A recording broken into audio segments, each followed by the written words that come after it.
irmãos, quem foram os espíritos em prisão aos quais Jesus pregou antes de ir aos céus? Já se perguntou? Gente, isso sempre, eu sempre questionei muito isso. Quem eram esses espíritos? Será que eram as pessoas que morreram, né, antes da vinda dele e ele foi lá proclamar o evangelho? Mas isso nunca me convenceu de verdade. E aí, através do livro de Enoque, eu consegui compreender muito melhor esse texto. E eu vou repassar essa compreensão hoje para vocês. Então, para a gente compreender o que o nosso Messias foi fazer no submundo, nós vamos ler 1 Pedro 3.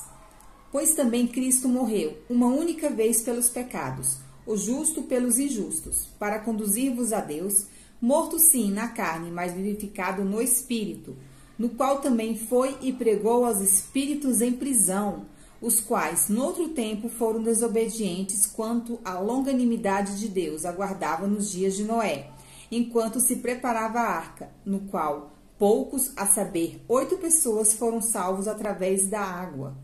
Esses espíritos em prisão, muitos afirmam que são os espíritos dos santos do Antigo Testamento, que Cristo teria ido libertar no período entre sua morte e ressurreição.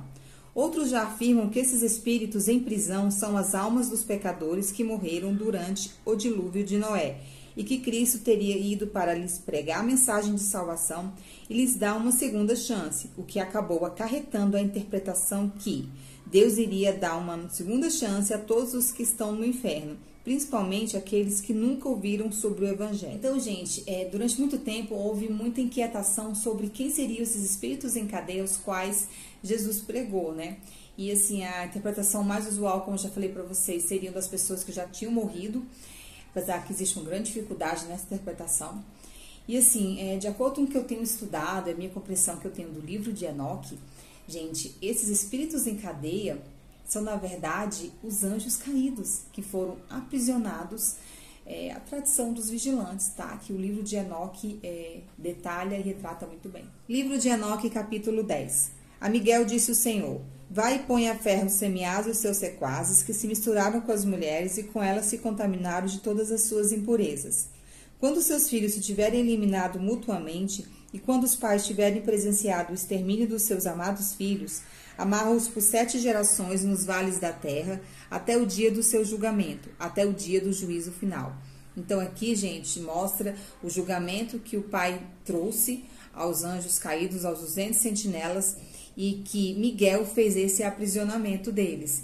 E foi a esses espíritos em cadeia que Jesus foi proclamar sua vitória. E essa interpretação também está de acordo com a análise do grego, pois a utilização do plural do termo pneumata é usualmente feita no Novo Testamento para se referir a seres espirituais malévolos e não a seres humanos. Também o conteúdo do que foi proclamado, pregado por Jesus, não se trata de uma mensagem evangelística, no sentido que se usa, né, para conduzir alguém à conversão e salvação. Esse tipo de intenção evangelística, gente, que procura conduzir a conversão, só faria sentido se os destinatários fossem humanos. Então, essa proclamação consiste na confirmação da parte de Deus a respeito da vitória sobre o mal através da morte e da ressurreição de Jesus. Porque assim, gente, o conceito de prisão existente nesse texto está relacionado com a prática do mundo antigo, onde o encarceramento não era visto como uma forma de punição. Por pior que as condições pudessem ser, mas sim uma fase preliminar ao julgamento ou castigo. Era um período em que o juízo e a punição de fato eram aguardados, diferente dos tempos atuais, onde a prisão é o próprio castigo. Então, essa interpretação também aproxima 1 Pedro ao livro dos vigilantes, no qual os vigilantes são aprisionados para aguardar seu julgamento futuro. Conforme está escrito no livro de 1 Pedro, dos versículos 19 até o 22, Pedro retoma essa tradição aqui para dizer que Jesus venceu sobre os poderes malignos desses seres rebeldes, primeiramente através da proclamação da sua morte e ressurreição, que está no versículo 19, e depois da sua entronização à direita de Deus, que está no versículo 22, o qual, depois de ir para o céu, está à destra de Deus, ficando-lhe subordinados anjos e potestades e poderes. Então, todo domínio e poder foram entregues a Cristo, depois que ele subiu aos céus, depois da sua ressurreição. Inclusive, autoridade sobre os 200 sentinelas, sobre os anjos. E aí, para a gente poder confirmar esse entendimento, né, sobre esses espíritos em cadeia serem os espíritos dos anjos caídos, né, dos 200 sentinelas, a gente vai voltar a ler o que, gente? Pedro, né? E aí fala o seguinte, versículo 19 que eu já li para vocês. No qual também foi e pregou os espíritos em prisão. Aí no versículo 20, olha. Os quais, noutro tempo, foram desobedientes quando a longanimidade de Deus aguardava nos dias de quê? Olha isso aqui. Nos dias de Noé, enquanto se preparava a arca, no qual poucos, a saber, 8 pessoas foram salvos através da água.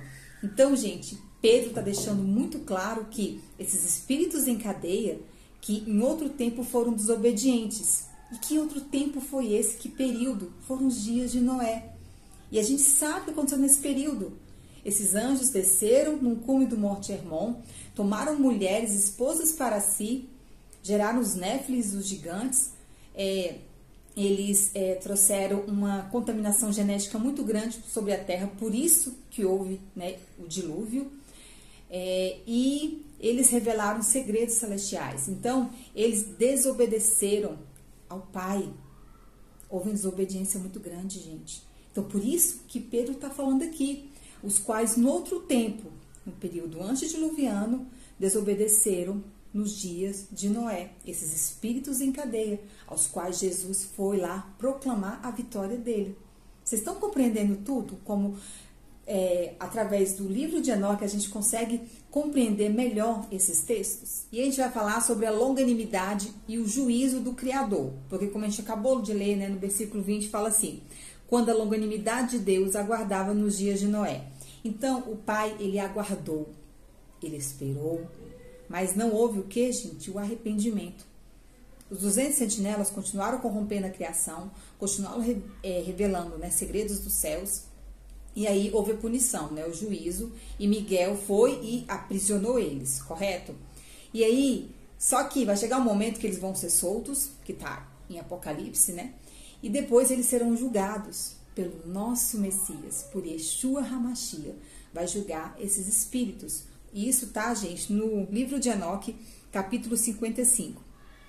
Ó vós, reis poderosos, que habitais a face da terra, devereis encarar o meu eleito quando ele se assentar sobre o trono da glória para julgar quem? Azazel e seus companheiros e todas as suas legiões, em nome do Senhor dos Espíritos. Então, Jesus irá julgá-los em nome do Senhor dos Espíritos, em nome do Criador, por tudo que eles fizeram. E aí, eu não quero me prolongar muito nesse vídeo, gente, e assim, a minha intenção era realmente dar um entendimento para vocês sobre o que seriam esses espíritos em cadeia, né, os quais Jesus pregou, foi ao submundo. Porque assim, gente, eu sempre fiquei muito, sei lá, me dava um nó na cabeça. O pessoal falava que eram as pessoas que tinham morrido, né? Os santos do Antigo Testamento, o pessoal do período antediluviano. E isso, sabe, nunca, sei lá, nunca fechou, sabe? Nunca bateu pra mim. Eu ficava, mas por que Jesus foi ao submundo? Falar com as pessoas que tinham morrido, sabe? Sei lá, faltava alguma coisa, sabe? E aí, quando eu comecei a ler o livro de Enoque, gente, foi assim, ó.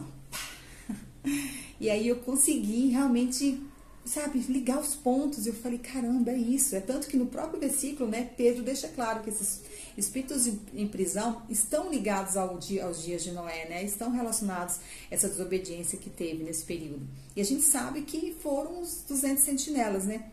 Então, gente, o livro de Enoque, ele é assim fantástico. Vocês precisam ler o livro de Enoque. Ele é para a nossa geração. Enoque deixa isso claro.